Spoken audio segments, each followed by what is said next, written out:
नमस्कार साथियों, स्वागत है आप सभी का आपकी अपनी पाठशाला पर। मैं हूं अंकित अवस्थी। आप हैं मेरे साथ में इकोनॉमी के एक और लेक्चर में आगे बढ़ते हुए। मेरे साथी जो मेरे साथ में इस समय प्रेजेंट हो चुके हैं: स्वाति, लक्ष्मी, धर्मेंद्र, निशांत, आलोक, शैलेश, मनीष, प्रकाश, प्रिंस, रवि, रोशन, शिवराज, गौरव, ऋतिक, दीपक, गुलशन, अंशिका, लक्ष्मण, धर्मेंद्र। सभी साथियों को वेरी गुड मॉर्निंग। होपफुली आप सभी लोग स्वस्थ, मस्त, तंदुरुस्त, दुरुस्त होंगे। आज के सेशन के अंदर हम आगे बढ़ रहे हैं। आपके कमेंट्स मुझे दिखाई दे रहे हैं, आपको सभी के कमेंट ना दिखें ऐसी व्यवस्था की गई है। इस वजह से आप परेशान ना हो, मुझे आप विजिबल हैं। जैसा कि आप सभी को ज्ञात है कि आज के टाइटल का नाम मांग और आपूर्ति है, डिमांड और सप्लाई है। डिमांड और सप्लाई जैसे इस सेशन में जहां पर आपको ये बताया जाए कि इकोनॉमी की जो सबसे बड़ी शक्तियां हैं, अर्थव्यवस्था को समझने की सबसे बड़ी शक्तियां, उनमें मांग और आपूर्ति का नाम आता है। बोले सर ऐसा क्यों? मैंने कहा देखिए, आप लोगों को मैंने अभी तक अर्थव्यवस्था क्या है ये समझाई, अर्थशास्त्र किसे कहा गया ये समझाया। मैंने फिर आपको ये समझाया कि मार्केट में सेक्टर वाइज सेक्टर क्या है।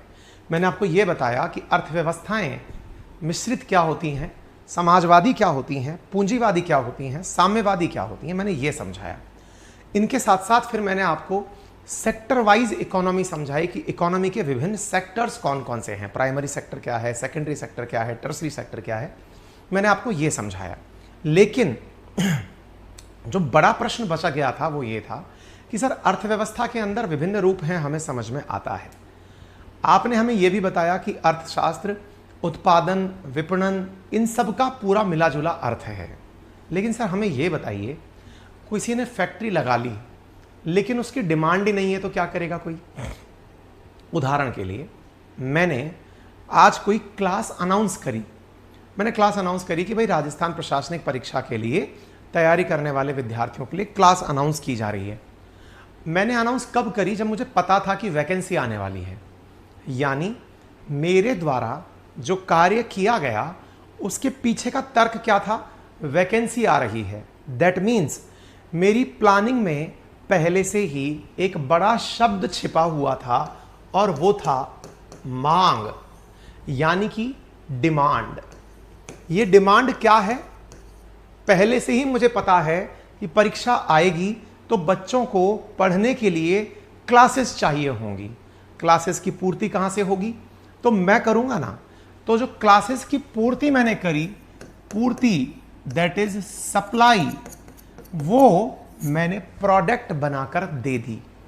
अर्थात आप में से कुछ लोग ये सवाल पूछ सकते हैं कि सर एक बात बताइए, ब्रिटेन में औद्योगिकीकरण शुरुआत हुई, यूरोप पूरी तरह औद्योगिकीकृत हो गया, समझ में आया, लेकिन फिर उनको ये कैसे पता चला? क्या पता चला? कि साहब मार्केट में वो जो बना रहे हैं उसकी डिमांड है। उन्हें इस बात का एहसास कैसे हुआ? मैंने कहा प्रश्न तो बड़ा है। वो जो चाह रहे हैं उसकी डिमांड है, ये कैसे पता चला?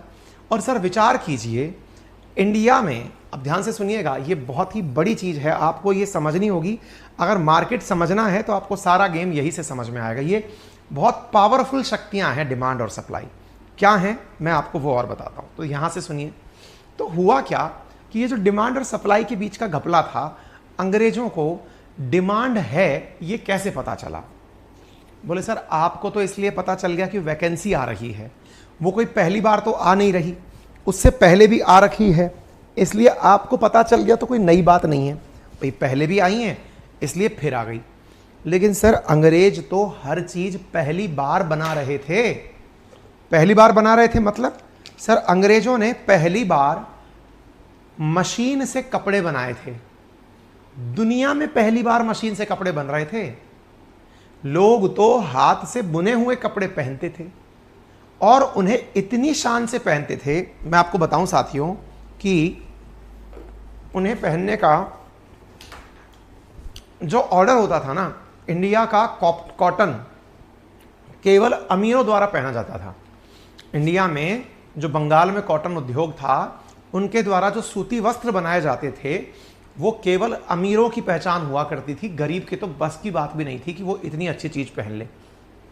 ब्रिटेन के जितने भी पावरफुल बड़े लोग हुआ करते थे वो उस कॉटन को पहनकर, जैसे आज भी आप कई बार सुनते हैं ना बनारसी साड़ी, है ना, जगह के हिसाब से जगहों के नाम सुनते हैं कि उस जगह का ये प्रोडक्ट है, उस जगह का ये प्रोडक्ट है, कुछ उस तरह से,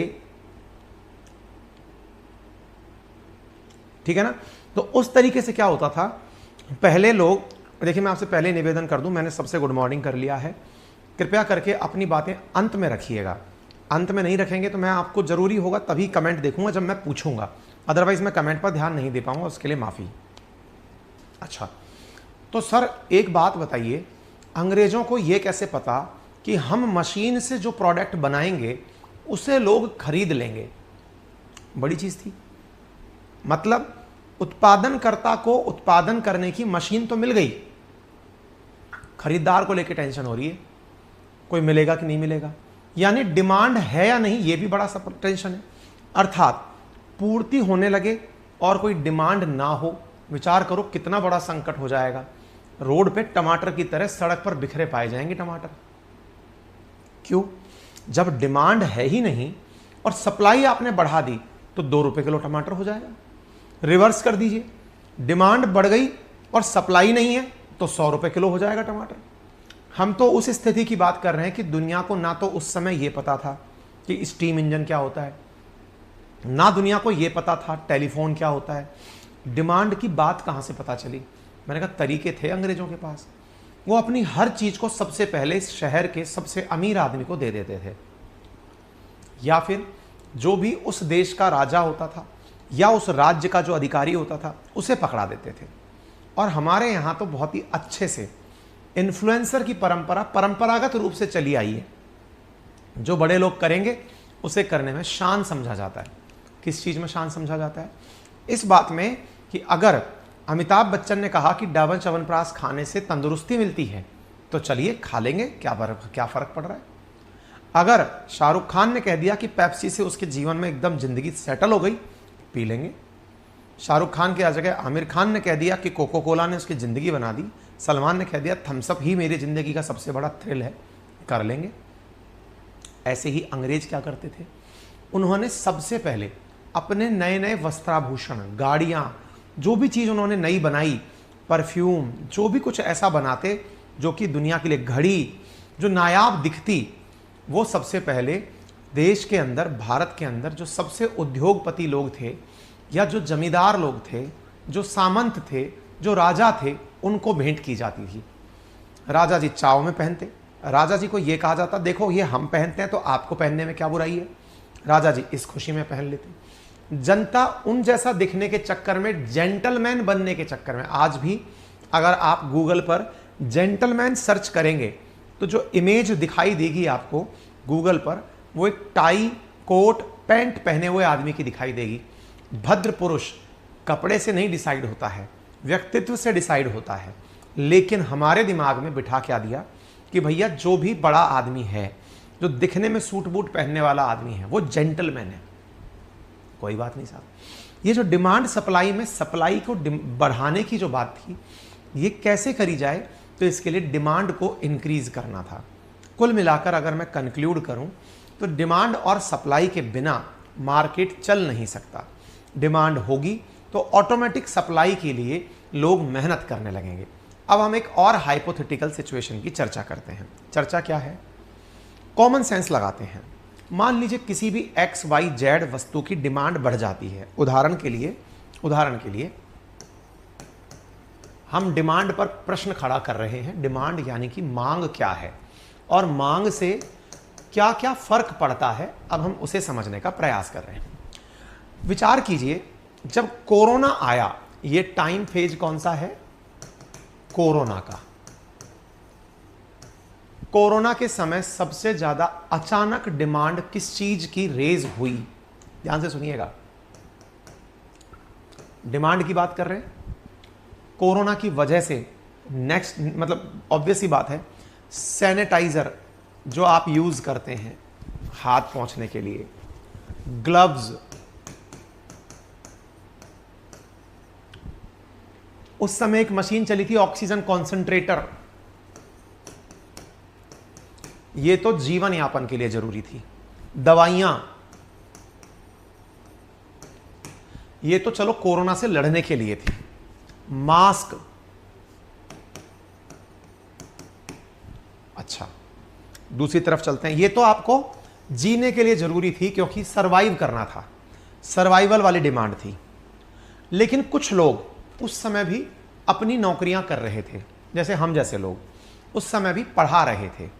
पढ़ाने के लिए हम क्या कर रहे थे, कैसे पढ़ा रहे थे? हम तो ऑफलाइन के टीचर हुआ करते थे, हम लोग तो स्टूडियो से पढ़ाया करते थे। अचानक किस चीज़ की डिमांड बनी? आप में से भी बहुत सारे लोग पहले तो कोचिंगों में, स्कूलों में जाके, कॉलेजों में जाके पढ़ा करते थे, लेकिन अचानक पढ़ाने के लिए क्या जरूरी महसूस हुआ? Laptop, mobile. विचार करिए, वो स्थिति जो आपने खुद ने अपनी आंखों से देखी है उसका विचार करिए। इंटरनेट, कैमरा,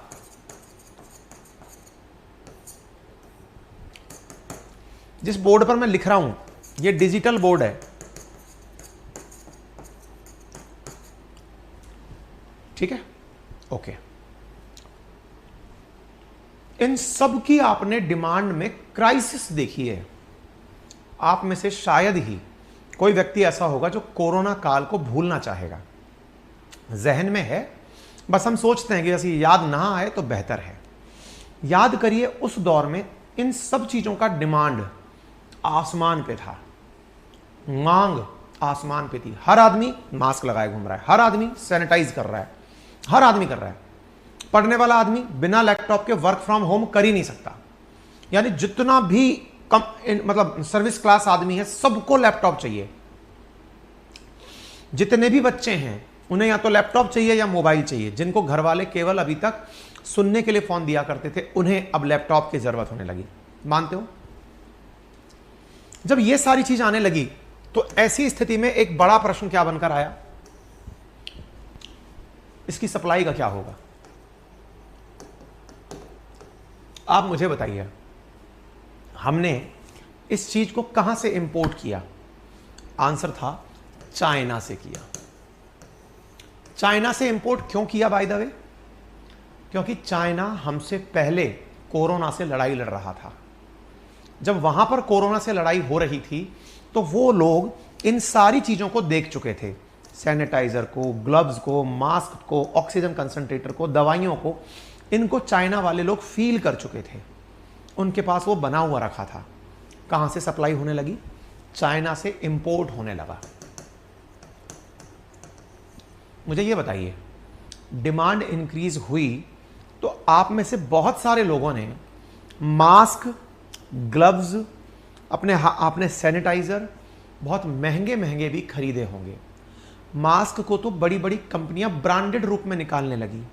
संभवतया आप में से भी किसी ने 80-80, 100-100 रुपए का वो कपड़े से बना मास्क खरीदा होगा। आप में से बहुत सारे लोगों ने ऑक्सीजन के लिए लंबी लाइनें देखी होंगी, हॉस्पिटल्स में मुंह मांगा दाम देखा होगा, लैपटॉप की वेटिंग देखी होगी। लैपटॉप मार्केट में अवेलेबल नहीं था और जो ऑफर्स आया करते थे उन ऑफर्स को आपने खत्म होते देखा होगा कि सब अवेलेबल ही नहीं है। मोबाइल भी नहीं है, लैपटॉप भी नहीं है, इंटरनेट वाले गायब हैं। डिजिटल बोर्ड, मेरे को याद है जो मैंने मेरे घर पे डिजिटल बोर्ड लगाया हुआ है, वो उस समय में 8.5 लाख रुपए का आया था। विचार करिए, आज वही डिजिटल बोर्ड 3 लाख रुपए का है। आप प्राइस में अंतर देखिए। ये जो डिजिटल बोर्ड आप देख रहे हैं 5 लाख रुपए का उस समय की खरीद है, आज यही डिजिटल बोर्ड 2 लाख रुपए का है। क्यों? डिमांड बढ़ गई। हर आदमी क्या चाह रहा है? बस मुझे तो सामान दे दो। दिक्कत क्या हो रही है? सप्लाई कम है, डिमांड ज्यादा है, सप्लाई कम है। आप मुझे बताइए, मैंने 2 उदाहरण दिए। मेरा डिजिटल बोर्ड महंगा हो गया, दवा महंगी हो गई, मास्क महंगा हो गया, लैपटॉप महंगा हो गया। मुझे बताइए, जब डिमांड ज्यादा थी और सप्लाई कम थी तो मुझे बताइए प्राइस का क्या हुआ? तो मुझे बताइए प्राइस का क्या हुआ? प्राइसेस बढ़ गई या घट गई?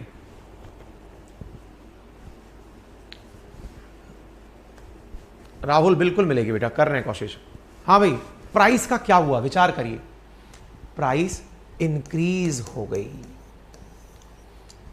सप्लाई कम थी, डिमांड बढ़ी थी, प्राइस इंक्रीज हो गई, दाम बढ़ गए। यहां तक सभी को समझ में आ रहा है? जब डिमांड ज्यादा, सप्लाई कम, प्राइस बढ़ गया। अच्छा, अब मेरा अगला प्रश्न, सप्लाई बढ़ गई साहब, ये सॉरी प्राइस बढ़ गया। जैसे ही कोई प्राइस बढ़ा हुआ देखता है, दिमाग में सबसे पहला आइडिया क्या आता है?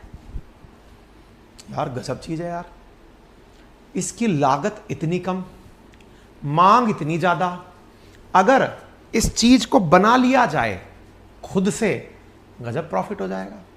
बताओ दिमाग में आता है कि नहीं आता? दोबारा सुनिएगा। प्राइस जैसे ही इंक्रीज होते हैं, दिमाग में आइडिया आने लगता है। किस चीज का?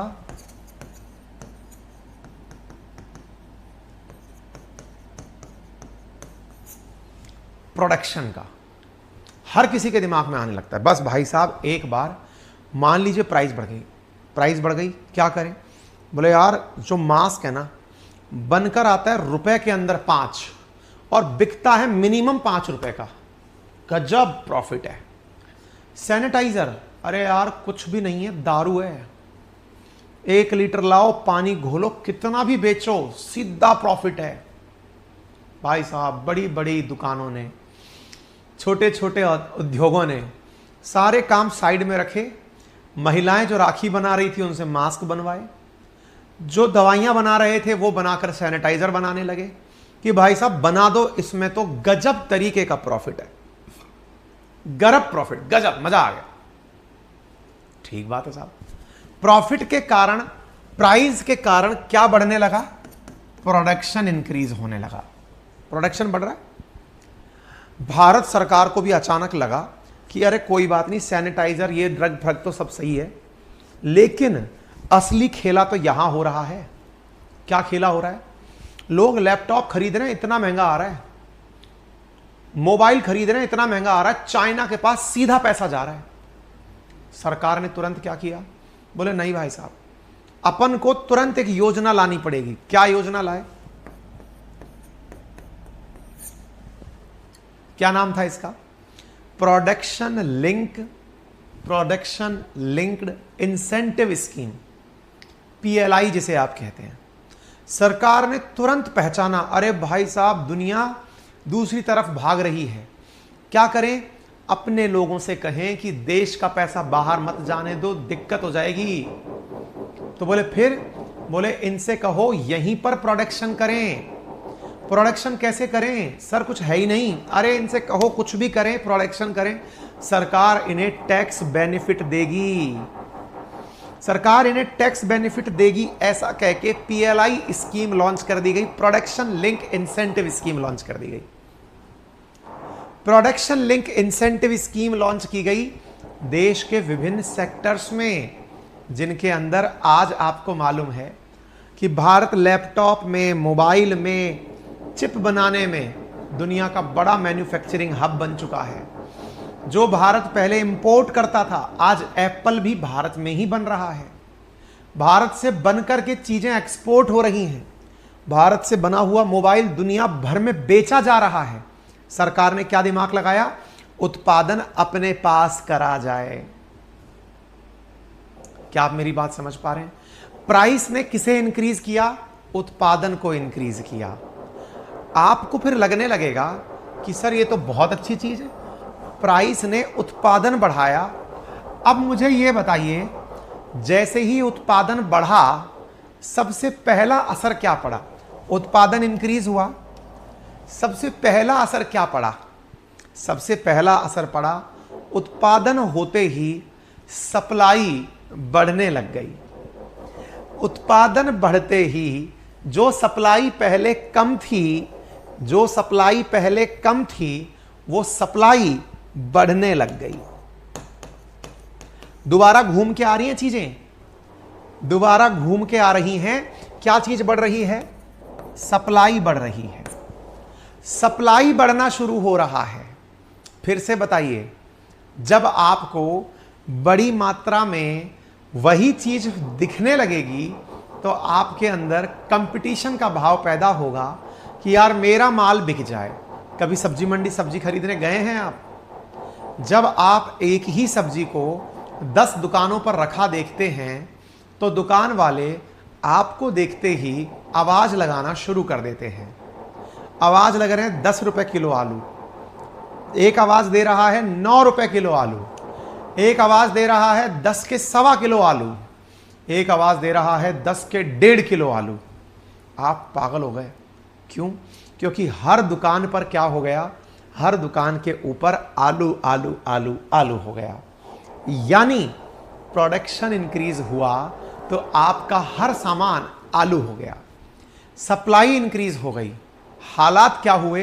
कंपटीशन बढ़ने लगा, सस्ते के अंदर बेचने की बात करने लगे, यानी कि प्रतिस्पर्धा का जन्म हुआ। किसका जन्म हुआ? कंपटीशन का जन्म हुआ। कंपटीशन से क्या होने लगा? प्राइजेस कम होने लगी, प्राइस कम होने लगी। क्या आपको मेरी बात समझ में आ रही है? दोबारा से सुनिएगा। कहां से शुरू हुई थी सारी चीजें? प्राइस कम होने तक पहुंच चुकी हैं सारी चीजें। ये पूरा की पूरा इकोनॉमी का एक साइकिल है। क्या साइकिल है? सबसे पहले डिमांड बढ़ी, डिमांड बढ़ी तो क्या हुआ? सप्लाई ने अपने आप को कम पाया तो क्या हुआ? मांग के अंदर बढ़ोतरी, सप्लाई में कमी प्राइस को इंक्रीज करती है। प्राइस को बढ़ा हुआ देखकर महंगाई उछाले मारने लगती है। अर्थात अरे बोले महंगाई बढ़ेगी क्योंकि प्राइस बढ़ चुका है। तो इसी बीच में एक चीज और आ जाती है और वो क्या है? महंगाई। महंगाई को आप कहते हैं मुद्रास्फीति। मुद्रास्फीति बोले तो इन्फ्लेशन, ये बढ़ने लगती है। महंगाई बढ़ने लगी, प्राइस बढ़ने लगा तो महंगाई बढ़ने लगी। सरकार को डर लगने लगा कि अगर इसी प्रकार से महंगाई बढ़ती गई तो हम एक फेल कंट्री कहलाएंगे। लोगों के पास इतना धन नहीं है कि वे लोग इस महंगाई के अंदर समझौता कर पाएं। संभावना है वे विरोध करने लगेंगे। इससे क्या होगा? उत्पादन बढ़ाने पर सरकार जोर देती है। लोग खुद से ही समझदार होते हैं, उत्पादन बढ़ाने निकल पड़ते हैं। उत्पादन बढ़ाने निकले, उत्पादन बढ़ने से सप्लाई फिर बढ़ने लगी। सप्लाई बढ़ने लगी, तुरंत प्रतिस्पर्धा का जन्म हुआ। क्योंकि जब सप्लाई है तो लोग सोचेंगे कि ये जो लेने आ रहा है ये मुझसे खरीदे। सप्लाई बढ़ने लगी, प्रतिस्पर्धा का जन्म हुआ, दाम कम हुए, दाम कम हुए, इन्फ्लेशन घटने लगी, इन्फ्लेशन घटने लगी और फाइनली प्राइस ड्रॉप हो गए। अर्थव्यवस्था अपने मुकाम पर आ गई। इसीलिए आपने कई बार एक बहुत ही कॉमन पॉइंट सुना होगा और वो कॉमन पॉइंट क्या है? आरबीआई का सबसे प्रमुख कार्य क्या है? आपने अगर कभी सुना हो तो आपको पता चलेगा कि आरबीआई का सबसे महत्वपूर्ण कार्य क्या है। तो आंसर है महंगाई पर नियंत्रण स्थापित करना। महंगाई पर कंट्रोल स्थापित करना ही आरबीआई का सबसे बड़ा कार्य है। दूसरा कार्य है धन की उपलब्धता को बनाकर रखना। लेकिन जो पहला कार्य है महंगाई को कंट्रोल करना, ये अपने आप में आरबीआई के लिए बहुत बड़ा कार्य है। उम्मीद है आप लोग इस बात को समझ पाए। अब आपको जो देश समझना है वो देश आप यहां पर डालकर समझ सकते हैं। मेरे प्यारे साथियों, आरबीआई के अंदर मॉनेटरी पॉलिसी कमेटी के द्वारा यह निर्धारित किया गया था कि महंगाई 4% से ±2% रह सकती है। अर्थात महंगाई का एक ऑर्डर भारत में निर्धारित किया गया। महंगाई 4% से ±2 रह सकती है। इसका मतलब ये 2 से लेकर 6% तक ही रह सकती है। आरबीआई की ये सबसे महत्वपूर्ण भूमिका है कि वो तुरंत सरकार को सलाह दे कि सर महंगाई बढ़ रही है, आप तुरंत कुछ ऐसे कदम उठाइए जिससे महंगाई नियंत्रण में आए। ऐसा क्यों? क्योंकि महंगाई बढ़ने से उत्पादन बढ़ता है, ये केवल एक सच है। लेकिन इसके पीछे के बहुत सारे सच ऐसे हैं जो शायद हमारी चर्चा में नहीं आए। जैसे आपने अभी महंगाई को सकारात्मक रूप में देखा है। आपने देखा मैं प्राइसेस बढ़ने लगी, उत्पादन प्रमोट होने लगा। मेरा बड़ा सवाल है, क्या आपने और मैंने कोई उत्पादन किया था क्या उन दिनों? दोबारा सुनिएगा, बड़ा सवाल है ये। अभी आपने महंगाई को किस रूप में देखा? अभी आपने महंगाई को किस रूप में देखा? हाँ भाई, बैकग्राउंड में नॉइस आ रही है, बगल में हमारे एक कंस्ट्रक्शन चल रहा है, इस कारण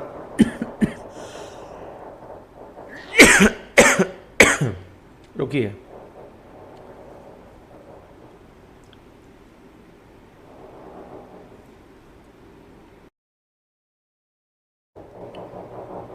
अब शायद नहीं आएगा, ठीक है ना?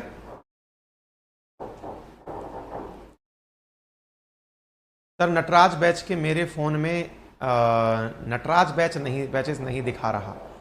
ऐसा रोहित पॉसिबल नहीं है, नंबर चेंज किया होगा, आपने किसी को नंबर दिया होगा। आप अकेले थोड़ी पढ़ रहे हो।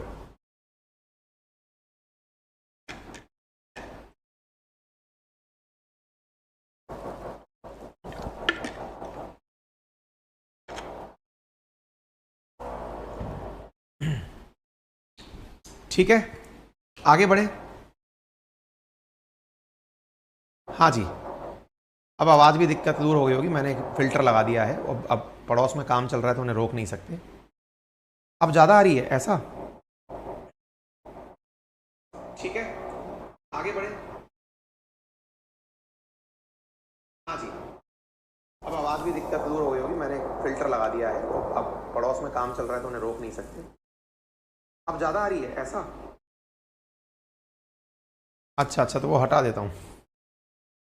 रुकिए रुकिए रुकिए रुकिए रुकिए रुकिए।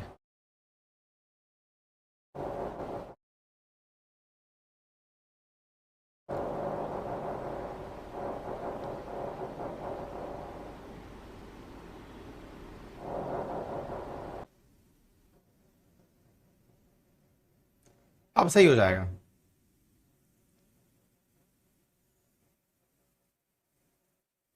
अब सही हो जाएगा, देख लेना भाई, है ना? चलिए, तो अब क्या हुआ? तो सर आपने एक बहुत बड़ी चीज नोटिस कराई कि प्राइस बढ़ा तो प्रोडक्शन इंक्रीज हुआ। सुनकर हमें भी अच्छा लगा, प्राइस अच्छी चीज है, इसका मतलब हमें ऐसी फीलिंग आई।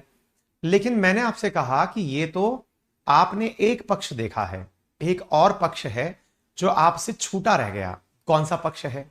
मैं कहा चलिए विचार करिए, क्या आपने और हमने किसी तरह से कोई प्रोडक्शन किया? क्या आपने और हमने किसी प्रकार का कोई प्रोडक्शन किया? बोले मतलब सर?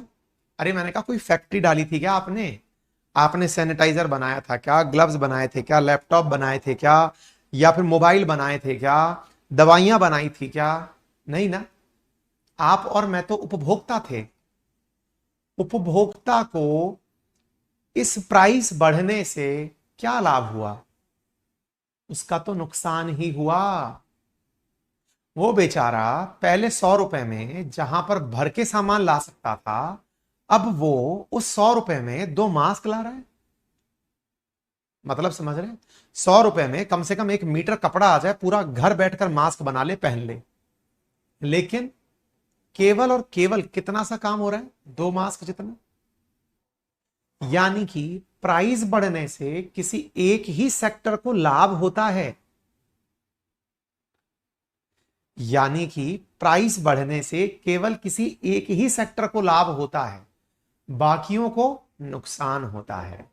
यानी अगर हम उपभोक्ता की बात करें तो उपभोक्ता उस प्राइस से दुखी होता है।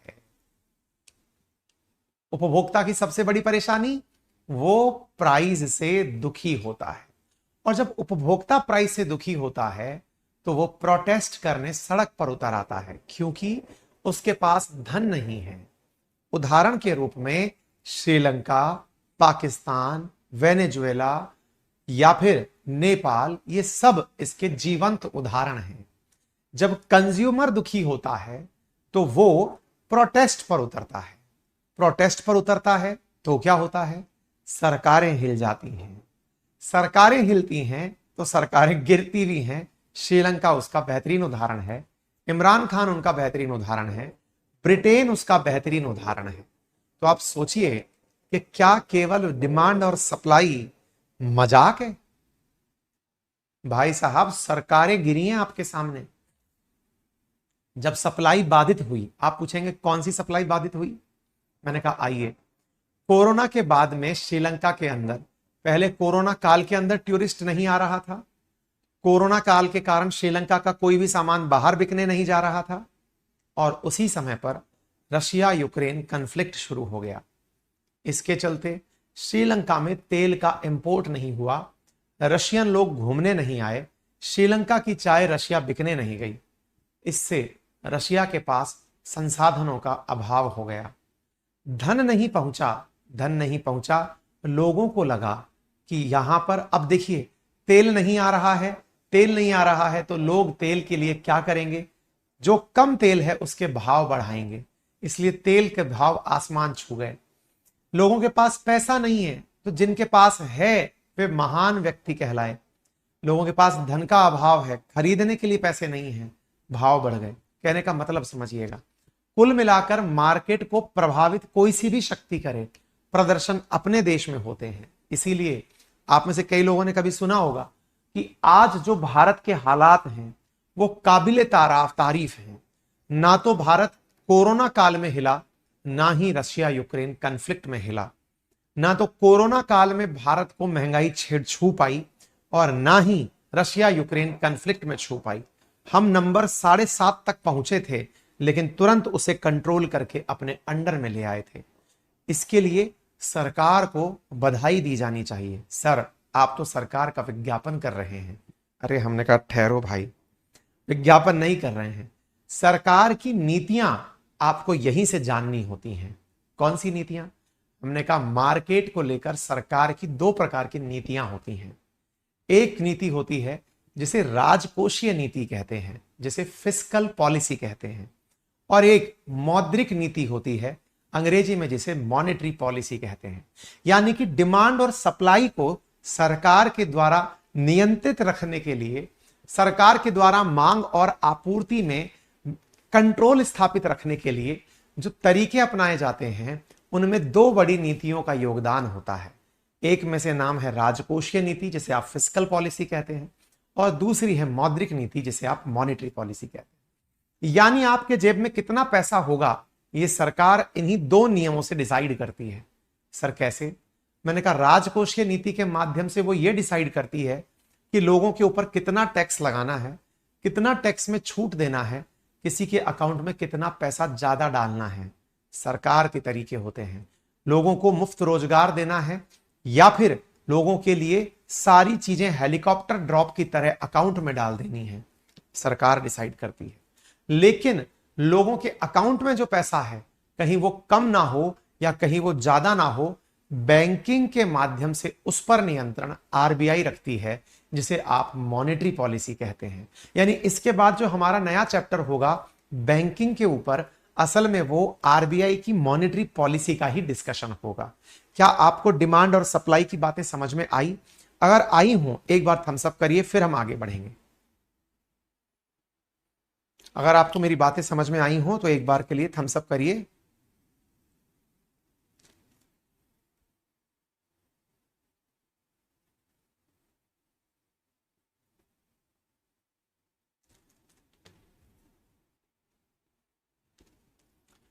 Monetary policy controlled by RBI और फिस्कल पॉलिसी कंट्रोल्ड बाय केंद्र सरकार। समझ में आया? थम्स अप करिए।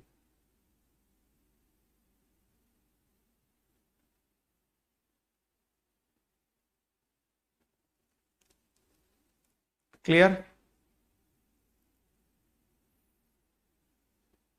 कहीं भी कोई दिक्कत, कोई परेशानी, कुछ भी हो तो बताएं।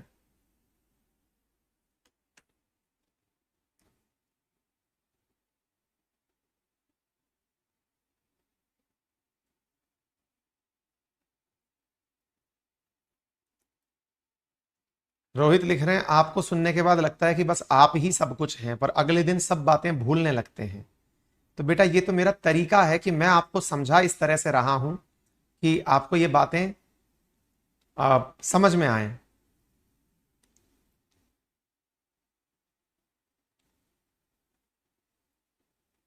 हाँ, मुझको मैसेज दिख रहे हैं आरजे आपके।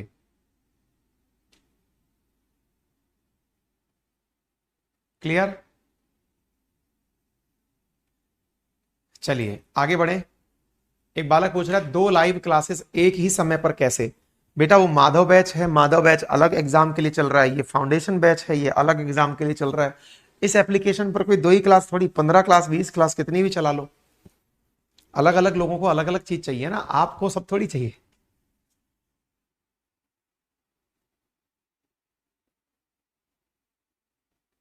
ठीक है, मुद्रास्फीति महंगाई। चलिए आगे बढ़े, आगे बढ़ते हैं। तो अब क्या हुआ, इस चीज को आप इधर देख लीजिए। 2 शक्तियां क्या हैं वो मैंने बता दी। मांग आपूर्ति से प्राइस इंक्रीज होती है, महंगाई बढ़ती है, महंगाई बढ़ने से लोगों को लाभ बढ़ता है, निवेश बढ़ता है, लोग इन्वेस्टमेंट करते हैं तो प्रोडक्शन शुरू होता है, प्रोडक्शन के नाम पर रोजगार बढ़ता है, जीवन स्तर में वृद्धि होती है। लेकिन ये अधूरा सच है, मैंने पूरा सच आपको बता दिया, दोनों के बारे में मैंने जानकारी बता दी। आरबीआई का क्या काम है, आरबीआई का महंगाई का लक्ष्य क्या है, ये मैंने आपको पूरी तरह समझा दिया। यहां तक सारी बातें क्लियर हो गई, वो मैंने आपको सारी जानकारी दे दी। अब दूसरी बात सुनते हैं। दूसरी बात क्या है? अब सर एक बात बताइए, हमारे घर वाले अक्सर ये कहते हैं कि ये बुरे वक्त का साथी है। कई चीजों के बारे में कहा जाता है ये बुरे वक्त में काम आएगा। क्या काम आएगा? तो भारतवर्ष में एक परंपरा है और वो है बुरे वक्त के लिए धन को संचित रखने की परंपरा। बुरा वक्त, bad times. Sir bad times क्या होते हैं? मैंने कहा यार कोरोना इटसेल्फ एक बैड टाइम था। बहुत सारे लोगों के पास में धन का अभाव हो गया था कोरोना काल के अंदर। जिनकी दुकानें चलती थी, जिनके बड़े बड़े शोरूम चलते थे, जिनकी इंडस्ट्रीज चलती थी, उन बेचारों ने कितना बुरा समय देखा है। आप याद करिए, बहुत से लोगों ने इतना बेकार समय देखा है। मैं कई ऐसे पर्सनली लोगों को जानता हूं जिन्होंने, कईयों ने तो मतलब बोलना थोड़ा डिप्रेसिंग है, लेकिन कईयों ने सुसाइड तक कमिट किए। क्यों? सब कुछ बढ़िया से चल रहा था। आप विचार करिए ना, आज मेरे ऊपर विचार करिए। चलिए अभी मेरा सब कुछ सही चल रहा है, अचानक कल एक सुर्खी आती है और सरकार कह देती है कि ऑनलाइन काम आज से बंद। विचार करिए क्या होगा, क्या होगा। इतने सारे जो लोग मेरे साथ जुड़े हुए हैं, जिनके घर का असली पूंजी मेरे माध्यम से जा रही है, क्या होगा उन सबका? एकदम सब लोग हैंड टू माउथ हो जाएंगे, परेशान, फ्रस्ट्रेट, दुखी हो जाएंगे। विचार कीजिए, मतलब समझे आप कि पैसा अचानक रुक गया आना, किसी को पता थोड़ी था। तो बैड टाइम्स क्या है? जो एक्सीडेंटल तरीके से आता है। कैसे आता है? एक्सीडेंटल, किसी को नहीं पता। भगवान ना करे अपने घर में, जैसे मान लीजिए कि आज मैं हूं, मेरे घर का, मैं मतलब जिसके पीछे मेरा घर चल रहा है, मैं वो हूं, है ना। ईश्वर ना करे मुझे कल को कुछ हो जाए। होता है, बहुत से घरों में ऐसा होता है। जो उनके घर के मुखिया हैं, जो घर के जो लोग हैं, जो असली ब्रेड बटर अर्न कर रहे हैं, उनके साथ ऐसा होता है। वो कई बार मध्य रास्ते में निकल लिए। आप देखते हैं एक्सीडेंट में किसी की मौत हो गई, वो किसी ना किसी का तो घर का दीपक है भाई, उसकी वजह से घर चल रहा है। समझ रहे हैं आप? बैड टाइम्स क्या है? जिनकी किसी ने कल्पना नहीं की। जैसे ही बैड टाइम आया, सबसे पहली चीज की जो जरूरत हुई वो क्या थी? सबसे पहली जो जरूरत थी वो क्या थी? वो जरूरत थी पैसा हो पास में। क्यों? क्योंकि हर चीज का मूल्य है, हर चीज को खरीदना है, हर चीज के दाम लगाने हैं, हर चीज का मूल्य है। इसका मतलब पैसा खर्च होगा, पैसा लगेगा, कैसे करें? इसका क्या मैनेजमेंट करें? बड़ा सवाल है। जी हाँ, तो इसका समाधान भी बड़ा होना चाहिए। क्या समाधान हो? तो बैड टाइमिंग्स के लिए व्यक्ति अपने पास एक रिजर्व धन रखता है।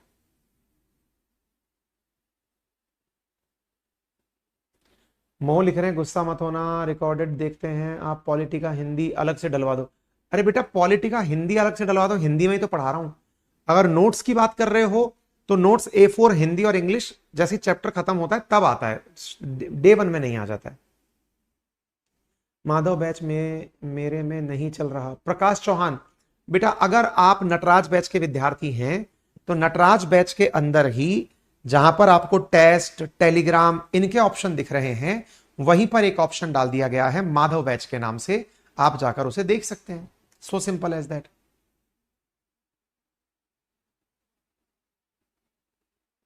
सूरज बा बिल्कुल मिलेंगे, थोड़ा सा समय लगेगा, ठीक है।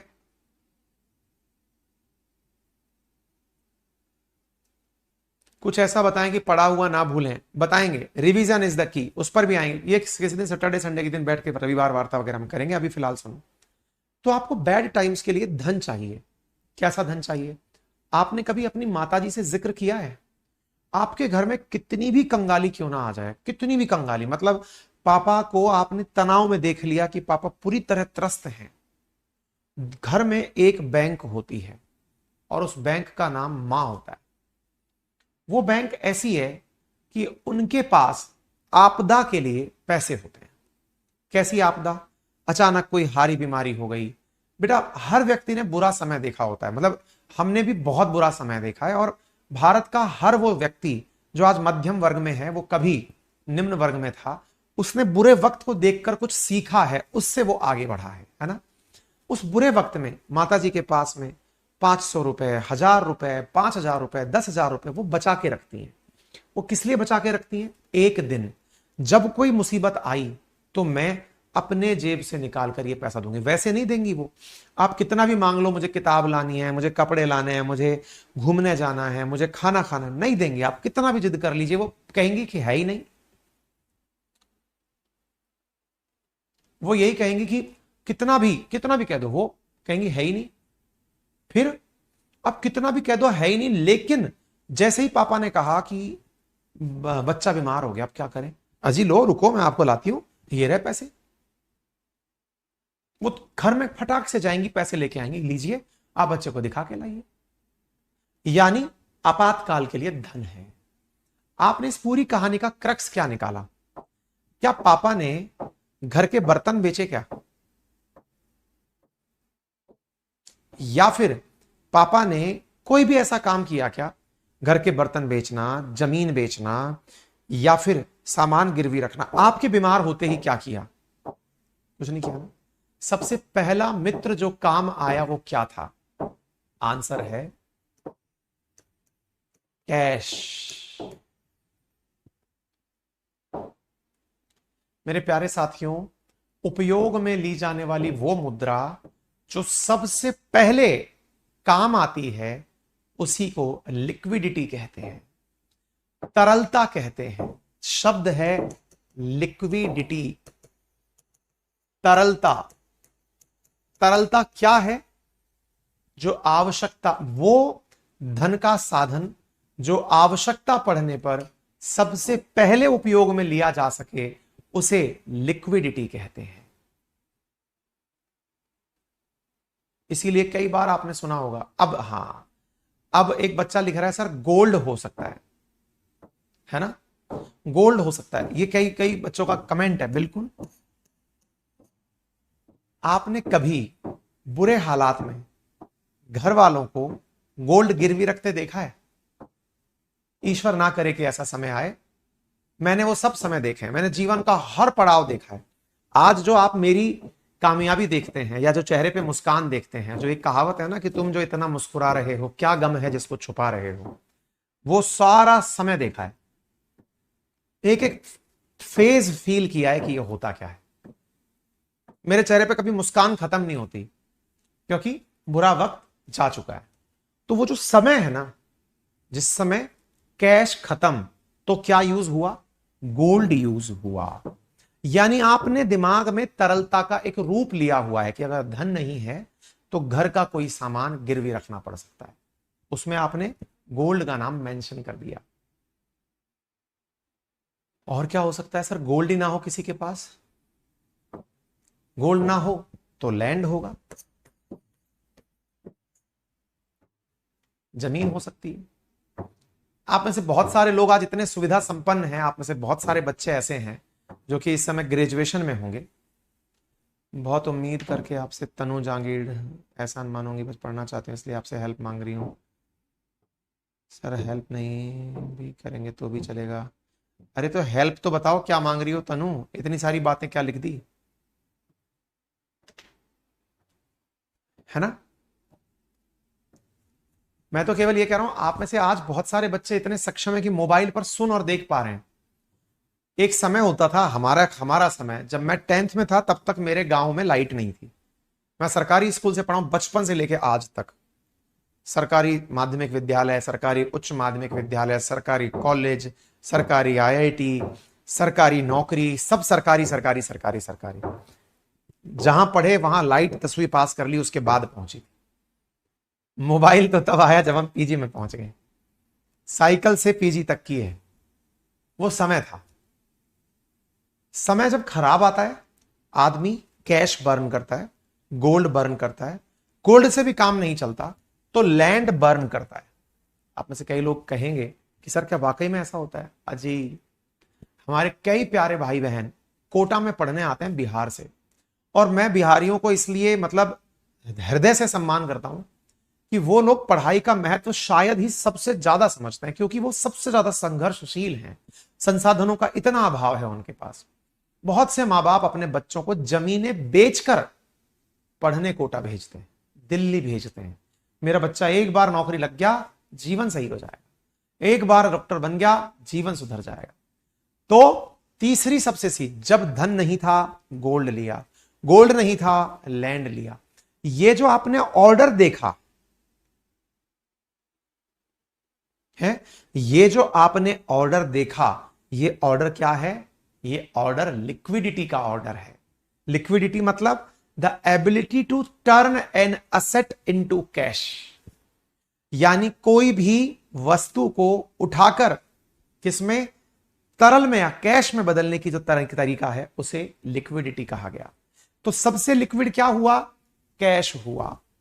अब आप पूछेंगे सर ये क्या है, हम तो जानते ही नहीं है सर, आपकी चर्चाओं में अचानक आ गया, ये तो हम जानते ही नहीं है ये क्या है। मैंने कहा बेटा, आप जिसे बॉन्ड कह रहे हैं, सॉवरेन गोल्ड बॉन्ड, ये बॉन्ड इक्विवेलेंट है गोल्ड के। जिन्हें बॉन्ड नहीं पता, जो लोग शेयर मार्केट में इन्वेस्ट करते हैं, जो म्यूचुअल फंड्स में इन्वेस्ट करते हैं, वो बॉन्ड मार्केट में इन्वेस्ट करते हैं। ठीक है, तो वो जो चीज है वो यहां पर गोल्ड के रूप में आ जाती है। हाँ भाई, बहुत सारे बच्चे जो कमेंट्स कर रहे हैं जब मैं पढ़ा रहा होता हूं। पूर्णिमा लिख रही है सर आपके फादर टीचर थे, फिर इतना प्रॉब्लम कैसे गया होगा? बहुत सारी परेशानियां होती हैं लाइफ में बेटा, हारी, बीमारी, घर में पारिवारिक संकट। एक शिक्षक होने भर से आपके पास परेशानियां दूर नहीं हो जाती हैं। अलग अलग स्तर होते हैं जीवन के। बहुत सारे लोग सब कुछ सक्षम होते हुए भी जीवन के कई पहलुओं पर पिछड़ जाते हैं, है ना। तो खैर, कुल मिलाकर के बात क्या है, जो म्यूचुअल फंड्स वगैरह हैं वो, ठीक है, म्यूचुअल फंड क्या होता है, मैं शेयर मार्केट पढ़ाऊंगा आपको, है ना। म्यूचुअल फंड्स क्या होते हैं, शेयर मार्केट क्या होता है, ट्रेजेडी बॉन्ड क्या होते हैं, ये सब पढ़ाएंगे। कंपनी का स्टॉक क्या होता है। अब देखिए, किसी को लैंड बेचनी है, आज जैसे आपने बायजूस का मामला सुना होगा, अनअकैडमी का मामला सुना होगा, उसमें क्या हो रहा है, उन लोगों के पास पैसा खत्म होता जा रहा है, तो वो लोग क्या कर रहे हैं, पैसा खत्म हो रहा है तो अपना हिस्सा बेच रहे हैं। तो बायजूस अपना हिस्सा बेच रहा है, उसे कंपनी का स्टॉक कहा जाता है। यानी जमीन बेचने से पहले आदमी क्या बेच रहा है, कंपनी का हिस्सा बेच रहा है। सबसे पहले कैश बिका, फिर गोल्ड बिका, गोल्ड और बॉन्ड बराबर बिके, फिर कंपनी में मालिक का हिस्सा बिका, और फिर अंत में रियल एस्टेट बिका। रियल एस्टेट को, जमीन को सबसे कम लिक्विड माना गया है, यानी इसको कैश में बदलने की सबसे कम संभावना होती है। अब आप पूछेंगे ऐसा क्यों सर, हमारे घर वालों ने तो यही कह के जमीन खरीद रखी है, ये तेरी शादी में काम में लेंगे, ये तेरी पढ़ाई में काम में लेंगे, सर उसके साथ ऐसा क्यों होता है? मैंने कहा बेटा, खरीदते हैं तब जमीन महंगी मिलती है, आप जब बेचने जाते हैं तो उससे सस्ता दाम शायद ही किसी का मिले, तत्काल प्रभाव से खरीदार नहीं मिल जाता, ये बहुत बड़ी मुसीबत। यानी लिक्विडिटी भी अपने अपने लेवल रखती है। कंपनी में कई बार आप हिस्सा बेचने निकलते हैं, खरीदार नहीं मिलते, तो लिक्विडिटी का ये ऑर्डर है। तो उम्मीद है आपको लिक्विडिटी समझ में आ गई होगी, आपको प्रॉपर तरीके से मांग आपूर्ति समझ में आ गई होगी। उसके बाद आगे अब कल के लेक्चर में पढ़ेंगे। किसी को कुछ पूछना है तो कमेंट बॉक्स में बता सकता है।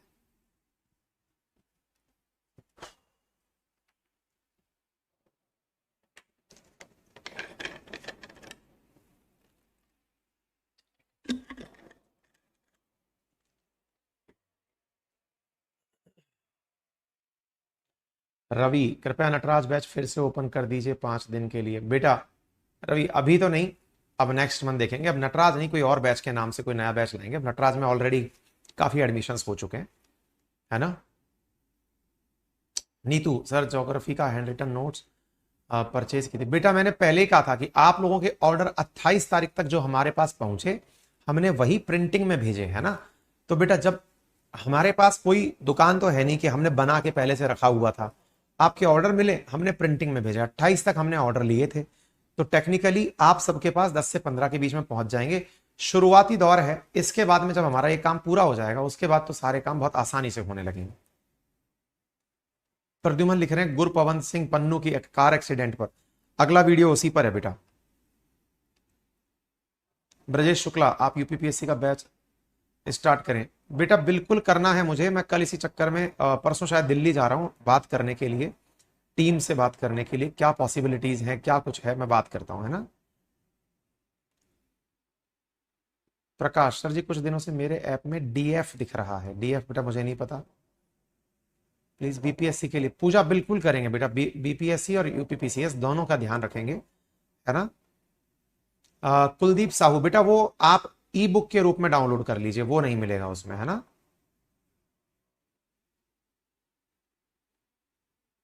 22 पर ऐड क्यों इतना दिखते हैं? बेटा वो ऐड जो है ना, वो आपको जो नए लोग आते हैं उनके लिए होते हैं। मोहो अमहो मैंने बता दिया बेटा, आपने सुना नहीं, हिंदी अलग करवा दूंगा, चिंता ना करें।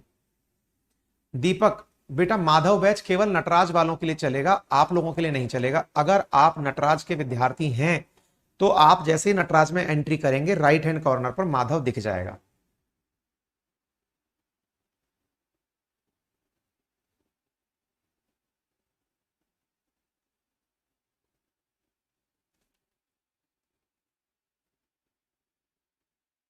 रितीश, लैंड को लीस्ट बेटा जरूरत पड़ने पर नहीं बिकती है, इसी वजह से।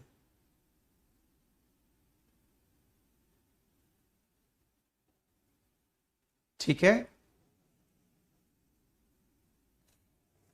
प्रकाश, कई दिनों से डल नहीं रहा होगा, आप जाकर देखिएगा, अगर मिल जाएगा तो मिल जाएगा, है ना। सब्जेक्ट स्पेशल, बेटा मेरे पास अभी इन्हीं को करने करने में मेरी हालत खराब हो गई है ना। पढ़ाया हुआ याद कैसे रखें? बेटा पढ़ाया हुआ याद रखने के लिए रिवीजन मस्ट है, रिवीजन करें।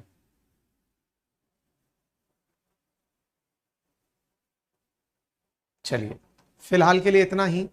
उम्मीद है आप सभी साथी स्वस्थ मस्त तंदुरुस्त रहेंगे। अपना ख्याल रखें, बड़ों का सम्मान करें, छोटों को प्यार दें, अपना व्यक्तित्व इस प्रकार से विकसित करें कि महिलाएं आपके साथ